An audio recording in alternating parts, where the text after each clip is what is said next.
오늘 오이코스 성경 읽기는 에스라서 3장, 4장, 5장입니다. 그 중에서 오늘 새벽에 나눌 말씀은 에스라 5장 1절, 2절, 2절 말씀입니다. 우리 다 같이 합독해서 읽도록 하겠습니다. 선지자들 곧 선지자 학개와 이도의 손자 스가랴가 이스라엘의 하나님의 이름으로 유다와 예루살렘에 거주하는 유다 사람들에게 예언하였더니 이에 스알델의 아들 스룹바벨과 요사닥의 아들 예수야가 일어나 예루살렘에 있던 하나님의 성전을 다시 건축하기 시작하며 하나님의 선지자들이 함께 있어 그들을 돕더니 아멘. 오늘 읽은 말씀에 나와 있는 내용은 포로에서 돌아온 백성들이 무너졌던 성전을 다시 재건하게 되는 내용입니다. 그런데 그 성경의 기록이 상당히 복잡하게 나와 있는 것을 볼 수 있는데요. 정리를 해보면 이렇습니다. 남한국 유다, 그 수도가 예루살렘이죠. 북한국 이스라엘은 벌써 오래전에 아수르에게 멸망했고 134년 후에 남한국 유다가 멸망을 하게 되었는데 그때가 BC 586년입니다. 예루살렘 성전이 다 파괴됐고 백성들이 다 포로로 끌려갔고 그 바벨론 사람들이 볼 때 별로 힘도 없고 남겨둬도 후환이 두렵지 않은 늙은 사람들 또 연약한 사람들 그런 사람들만 그냥 예루살렘에 남겨놓았습니다. 근데 예루살렘 성벽도 다 무너졌고 폐허가 됐기 때문에 그 남아서 사는 사람들의 고충이 이루다 말할 수가 없었을 것입니다. 자, 이렇게 해서 이제 오래 세월이 지나다가 바벨론 제국이 무너지면서 메디아와 페르시아 제국 연합군이 등장했고 그 패권을 장악한 것은 페르시아의 고레스 왕이죠. 성경에는 바사 그렇게 나왔는데 이 고레스는 키루스라고 합니다. 원래는 성경에 이제 고레스 이렇게 되어 있죠. 이 사람이 포로로 끌려온 사람들을 돌아가게 했어요. 그때가 BC 537년쯤 됩니다. 그 연대들이 뭐 그렇게 고대 역사이기 때문에 정확하진 않지만 537년 아니면 536년 그쯤 됩니다. 근데 돌아가려고 하면은 이 백성들을 인솔해서 돌아가야 될 무슨 책임자가 있어야 되지 않겠어요?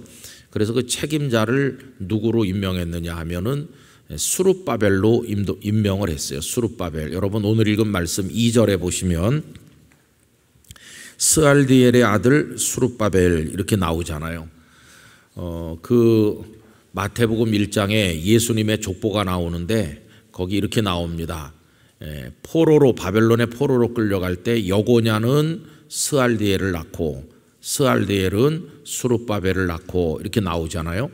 여러분 그 여고냐가 누구냐 하면은 남한국 유다가 멸망하기 직전에 18살의 왕이 됐다가 석 달 만에 바벨론 왕에 의해서 폐위당해서 바벨론으로 끌려간 아주 젊은 왕 여호야긴이라는 왕이 있어요.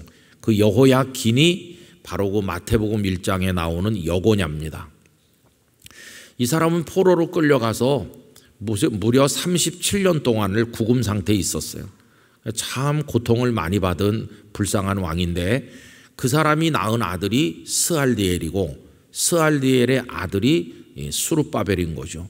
그러니까 나라가 멸망하지 않았더라면 그 여호야긴이 폐위되는 일이 없었더라면 스알디엘도 유다의 왕이 됐을 사람이고 스룹바벨도 왕이 되었을 사람인데 나라가 멸망하다 보니까 아주 처참한 상황에 있게 되었는데 포로에서 돌아올 때 이 고레스 왕은 스알디엘을 스룹바벨을 그 총독으로 임명해 줬어요. 아마 이런 뜻이겠죠. 나라가 망하지 않았으면 너는 왕이 되었을 사람이 아니냐. 돌아가는 백성들의 인솔자는 네가 적격이다. 총독이라는 직함을 주고 그래서 이 스룹바벨이 수만 명의 백성들을 데리고 예루살렘으로 돌아옵니다. 근데 여러분 이 스룹바벨도 바벨론에서 태어난 사람이죠. 한 번도 예루살렘을 본 적이 없죠. 그냥 말로만 들었던 조상들의 고향 땅이고 수도고 다 폐허가 된 곳으로 이제 돌아오는 거죠. 그렇지만 마음속에 내가 왕의 피, 다윗의 피가 흐르고 있는 사람 아닌가, 내가 백성들과 함께 돌아가서 하나님의 성전을 재건하고 다시 나라를 일으키겠다, 그런 포부가 있었겠죠. 그때 같이 돌아온 지도자가 누구냐 하면 그 2절에 나오는 요사닥의 아들 예수아, 이렇게 나오죠. 여러분, 다른 데는 여호사닥의 아들 여호수아라고 나오는데 같은 분이에요. 근데 이분은 직함이 뭐냐 하면은 대제사장입니다. 대제사장. 그러니까 한쪽에는 총독 스룹바벨이 있고 그 옆에는 대제사장 여호수아가 있고, 그래서 이 두 분이 협력해서 성전 재건 공사를 해야 되는 거죠. 그래서 그 사람들이 돌아와 가지고 성전 공사를 다시 시작한 게 BC 536년쯤 되는 것으로 보고 있습니다. 그런데 한 2년쯤 후에 이 공사가 중단됐어요. 그래가지고 언제까지 중단됐냐 하면은 BC 520년까지, 그 중단된 기간을 대략 한 14년 정도 중단된 걸로 봅니다. 그냥 아무것도 안 하고 방치해 놨어요. 기초공사 조금 하다가 내버려 둔 겁니다. 그렇게 공사를 중단하게 된 원인은 몇 가지 돼요. 첫째는 방해하는 사람들이 많이 있었다. 방해하는 사람들은 어떤 사람들이냐 하면은 이들이 돌아와서 보니까 예루살렘은 다 폐허가 되고 사회 시스템이나 경제 시스템이 다 붕괴된 상태로 있기 때문에 어려운데, 그래도 한번 해보려고 용기를 냈었는데 뜻밖의 방해꾼들이 나타난 거예요. 이 방해꾼들은 그 북쪽 옛날 북왕국 이스라엘이 있던 그 지역에 사람들이 내려와 가지고 방해를 하는 겁니다. 그럼 이 북쪽에 있는 사람들은 어떤 사람들이겠습니까? 그들은 옛날에는 같은 아브라함의 피를 물려받은 동족이었죠. 그런데 북왕국 이스라엘이 아수르에게 벌써 오래전에 멸망하면서 많은 이스라엘 사람들을 사방으로 흩어버리고, 그리고 그 땅에는 아수르가 점령한 또 다른 지역에 듣도 보도 못한 이상한 나라 사람들을 데려다가 거기 살게 했어요. 아수르의 정책은 혼혈 정책입니다. 그래서 이스라엘 사람들은 딴 데로 옮기고 딴 데 사람들 데려다가 이스라엘 땅에 살게 하고, 그러니까 서로 섞여가지고 결혼하니까 더 이상 아브라함의 후손의 피가 아니죠. 거기다가 신앙도 다 혼잡돼 가지고, 그래서 뭐가 뭔지 알 수 없게 됐어요. 성경은 그들을 가리켜서 사마리아인이라고 부릅니다. 사마리아인. 예수님 때 와가지고는 사마리아 사람들을 사람 취급을 안 했는데, 그 이유는 그들 피 속에 아브라함의 피가 조금 흐르긴 하지만 온갖 피가 다 섞여서 더 이상 이제 우리 이스라엘 동족도 아니고 신앙도 다 잡탕이 됐다. 그래서 그 유다 사람들이 이 사마리아 사람들을 아주 멸시하고 천대했던 겁니다. 우리 예수님께서는 사마리아 사람도 이제 불쌍히 여기셨는데, 근데 이 사람들이 이제 소문을 들은 거예요. 저 남쪽에 예루살렘에 포로로 끌려갔던 사람들이 돌아왔대더라. 돌아와서 뭐 자기들의 성전을 재건한다더라. 그러니까 몰려와가지고 한다는 말이, 따져보면 우리도 당신들이랑 다 남남은 아니다. 우리 속에도 아브라함의 피가 흐르지 않느냐. 그러니 우리도 성전 공사할 때 같이 좀 끼워줘라. 이런 식으로 했어요. 근데 이제 돌아온 유다 백성들이 당신들이 어떻게 우리랑 같으냐. 당신들은 더 이상 우리 동족도 아니고 이거 같이 할 수 없다. 딱 거절해요. 그래서 거절당한 이 사람들이 폭력으로도 방해하고 또 여러 가지 법적 조치를 통해서 공사를 못하도록 끈질기게 방해하는 거예요. 여러분, 그 방해하는 얘기가 어디 나오느냐 하면은 4장으로 가보십시오. 4장 1절 말씀 보십시오. 사로잡혔던 자들의 자손이 이스라엘이 하나님 여호와의 성전을 건축한다 함을 유다와 베냐민의 대적이 듣고, 사로잡혔던 자들의 자손이 누구겠습니까? 포로에서 돌아온 사람들이죠. 그 사람들이 성전을 건축한다는 것을 유다와 베냐민의 대적, 그 대적이 방금 전에 말씀드린 사마리아 사람들을 말하는 거죠. 2절, 스룹바벨과 족장들에게 그 대적들이 나와 이르되 우리도 너희와 함께 건축하게 하라. 우리도 너희같이 너희 하나님을 찾노라. 아수르 왕 엘산핫돈이 우리를 이리로 오게 한 날부터 우리가 하나님께 제사를 드리노라 하니, 그 사람들이 와서 우리도 같이 성전 재건 공사에 참여하겠다 이렇게 말하니까 3절 거절하잖아요. 스룹바벨과 예수아와 기타 이스라엘 족장들이 이르되 우리 하나님의 성전을 건축하는데 너희는 우리와 상관이 없느니라. 바사왕 고레스가 우리에게 명령하신 대로 우리가 이스라엘의 하나님 여호와를 위하여 홀로 건축하리라. 너희들 띄워줄 수 없어. 우리가 홀로 건축할 거다. 이렇게 거절했더니 4절 이로부터 그 땅 백성이 유다 백성의 손을 약하게 하여 그 건축을 방해하되 바사왕 고레스의 시대부터 바사왕 다리오가 즉위할 때까지 관리들에게 뇌물을 주어 그 계획을 막았으며 또 아하수에로가 즉위할 때에 그들이 글을 올려 유다와 예루살렘 주민을 고발하니라. 그래서 성전 공사가 오랫동안 중단돼 있었어요. 어디로 오시느냐 하면 4장 24절, 4장 맨 끝절 24절에 오면 이에 예루살렘에서 하나님의 성전 공사가 바사왕 다리오 제2년까지 중단되니라. 중단된 게 나오죠. 자, 그런데 여러분 성경을 집에서 읽으시다가 굉장히 혼동을 겪으시는 게 있어요. 방금 전에 제가 4장 6절까지 읽어드렸잖아요. 4장 6절까지 읽고 뚝 뛰어 넘어가서 맨 끝절 24절을 읽었잖아요. 요게 이제 성전 공사를 방해하는 겁니다. 자, 그러면 7절부터 23절까지 그 사이에 긴 게 들어있잖아요. 7절부터 23절까지는 성전 공사 방해하는 얘기가 아니에요.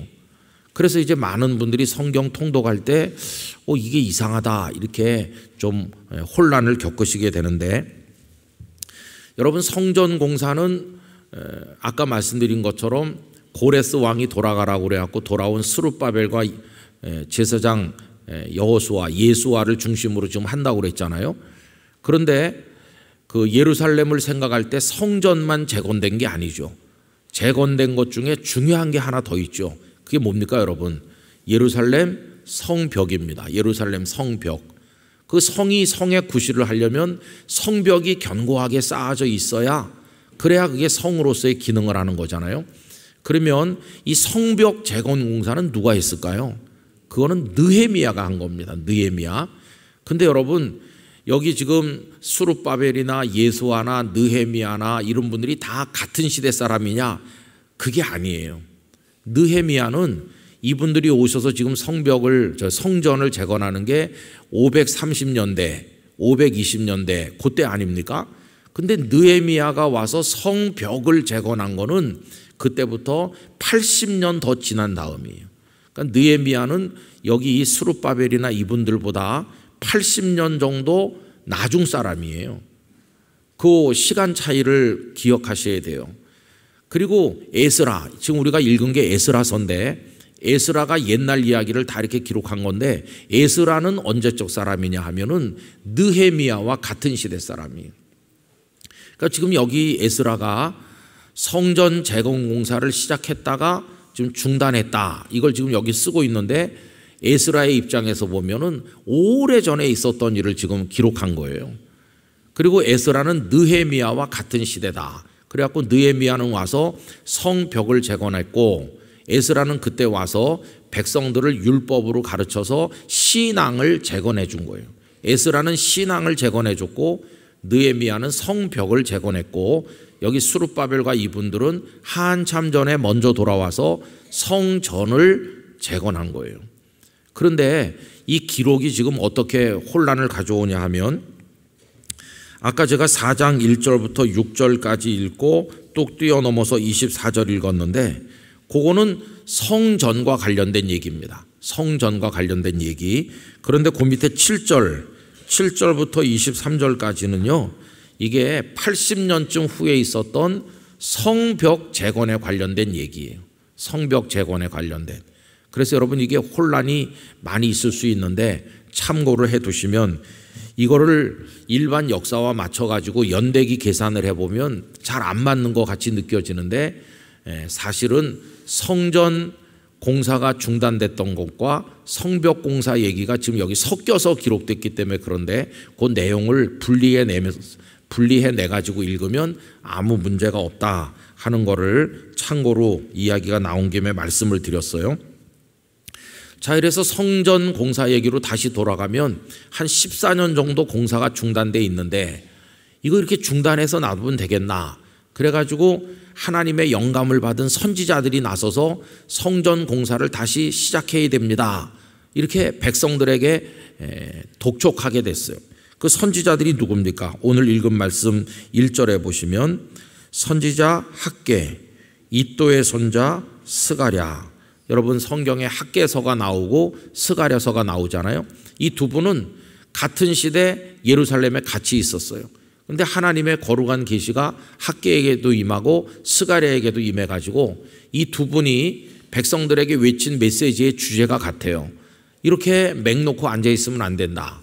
아무리 그 사마리아 사람들이 와서 방해하지만 당신들 이러면 안 돼요. 빨리 일어나서 성전 공사를 다시 시작해야 됩니다. 이렇게 해요. 근데 아까 제가 성전 공사를 중단하게 된 원인이 몇 가지 있다고 그랬는데 그 가장 큰 게 그 사마리아 사람들을 비롯한 방해꾼, 이제 그게 가장 큰 거고, 학개서에 보면 이 사람들이 중단했던 이유가 또 하나 있는데 경제적으로 어려웠기 때문이에요. 경제적으로 와서 보니까 이게 뭐 물자가 다 조달돼야 공사를 할 수 있는 건데 자기들도 바벨론에서 지금 온 것이고 가진 게 별로 없으니까 성전 공사를 중단한 거죠. 또 하나 이유를 댄다면 하나님의 집을 지어야 되겠다고 하는 열망보다 자기들 집을 먼저 지어야 되겠다는 생각이 앞섰기 때문에 그래요. 학개서를 읽어보면 너희는 잘 지은 집에 살면서 하나님의 성전은 저렇게 폐허로 놔두는 게 옳으냐 하고 책망하는 게 나와요. 그러니까 그 몇 가지 원인이라는 게 방해하는 사람들이 있다. 경제적으로 조금 부족하다. 거기다가 자기들 집을 먼저 하고 싶은 욕심이 있기 때문이다. 이렇게 알 수 있어요. 이게 다 연결되어 있는 거죠. 어쨌든 이런 상황에서 이 선지자들이 외쳤던 것은 다시 시작해라 하는 것이었습니다.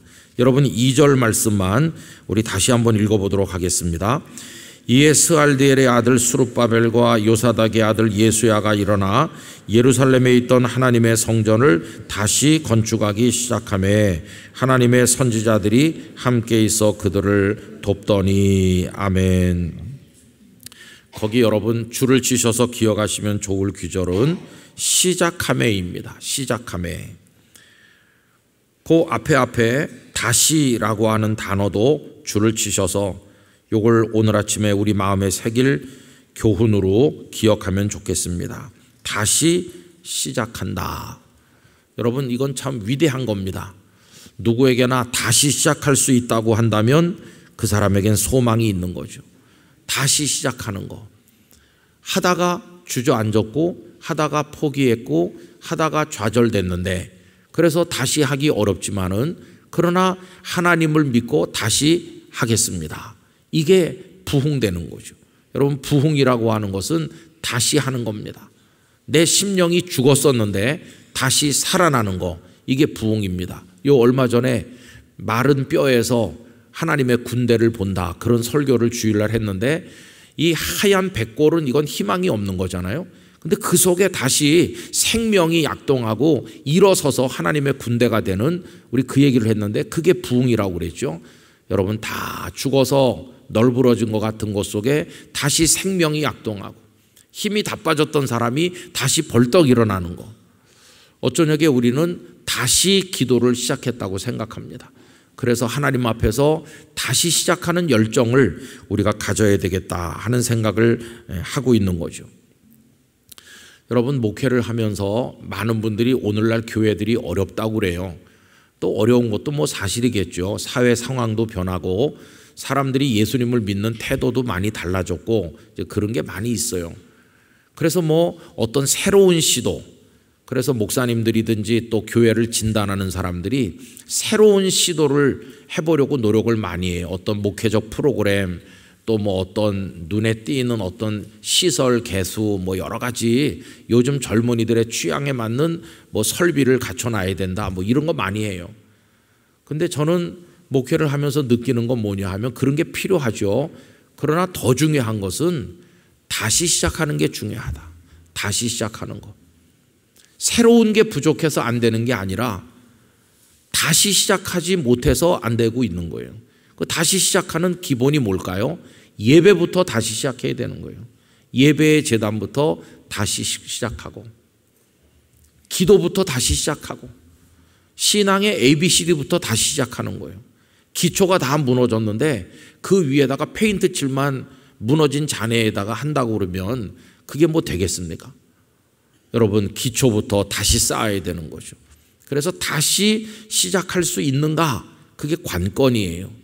근데 이 백성들로서는 그 스룹바벨도 그렇고 대제사장도 그렇고 백성도 그렇고 다시 시작할 힘이 없었어요.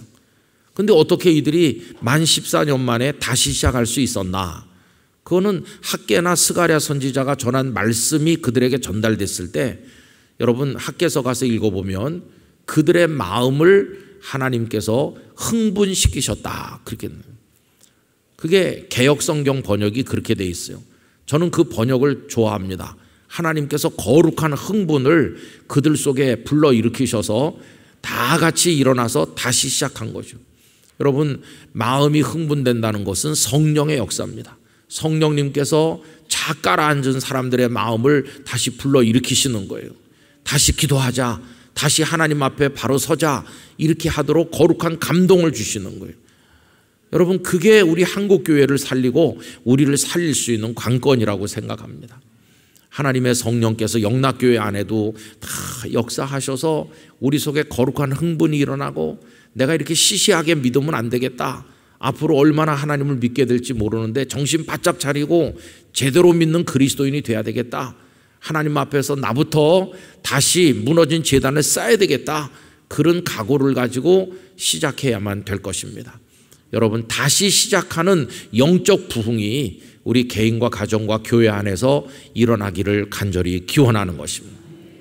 하나님, 우리의 죽은 마음을 흥분시켜 주세요. 거룩한 열망이 우리 속에서 일어나게 해주세요. 저로 하여금 벌떡 일어나서 복음의 깃발을 들게 해주세요. 복음 전도도 다시 하게 해주세요. 옛날에 열심히 전도했는데 요새는 전도를 잘 안 하거든요. 그냥 뭐 다 인터넷 보고 뭐 이렇게. 우리 교회도 전도를 잘 못하지만 오시는 분들 반에서 3분의 2는 스스로 오는 거예요. 스씨가 전도해요. 그래가지고 스씨가 전도 왕이에요. 스스로. 누가 예수님을 믿으세요 이렇게 간절히 기도해서 오는 그건 얼마 없고 우리가 전도를 안 한다는 뜻이에요. 그러니까 스스로 오는 거죠. 그죠? 스스로. 어떤 분은 어떻게 영락교회 스스로 왔냐고 그랬더니 지나가다가 건물이 멋있어서 건물이 전도한 거예요. 그죠? 그거는. 여러분, 전도도 다시 시작하고 우리 무너진 것들을 다시 시작하고 그래서 오늘 아침에 주님 저로 하여금 다시 시작하게 하여 주시옵소서. 기도 제목을 가지시길 바랍니다. 성령께서 여러분들을 도우시고 우리를 붙들어 주실 줄 믿습니다. 기도하겠습니다. 거룩하신 하나님 아버지, 포로에서 돌아와서 흥분한 마음을 가지고 거룩한 열망으로 성전 재건을 시작했지만 여러 가지 어려운 형편 속에 그들은 손을 놓아버렸습니다. 자기들의 집만 짓고 편안히 살았지 하나님을 위해 손을 들지 않았습니다. 그때 선지자들이 오셔서 그들을 꾸지라 맺고 말씀을 전했을 때 거룩한 흥분이 그들을 사로잡았고 다시 시작하여 하나님의 성전을 봉헌하게 되었습니다. 하나님, 저희 안에도 다시 시작되어야 될 부분이 많은 줄로 압니다. 하나님 앞에서 처음부터 다시 하는 마음으로 시작하게 하여 주시옵소서. 성령님이시여 저희 안에 거룩한 열정을 불러일으켜 주시옵소서. 우리 영락교회 모든 성도가 일어나서 하나님을 향해 찬양을 올리며 경배하며 기도하며 복음을 전도하며 하나님의 뜻을 이루어 나가도록 오 주님 저희를 붙들어 주시옵소서. 내일은 5월의 마지막 주일입니다. 영광스러운 예배를 올려드리며 하나님의 은혜로 저희 가슴이 채워지도록 도와주시길 원합니다. 국가적으로 대단히 중요한 때를 살아가고 있습니다. 이 나라의 미래를 아버지의 손에 맡겨드립니다. 주여, 눈물로 기도하는 성도들, 이 땅에 흘려진 순교자들의 피를 기억하여 주시옵시고 어소속히 복음 통일의 그날이 오게 하여 주시며 전 세계를 향해 선교 대국으로 사명을 감당함으로 주님 오실 날을 준비하는 이 땅의 백성들이 되도록 저희를 긍휼히 여겨 주시옵소서. 아버지 하나님, 오늘 하루 동안 평안케 하시고 거룩한 주일을 위해 준비일로 잘 지나도록 은혜 내려 주옵소서. 이 새벽에 나온 성도들 머리 위에 손을 얹으셔서 하나님의 복을 내려 주옵소서. 예수님 이름으로 기도드리옵나이다. 아멘.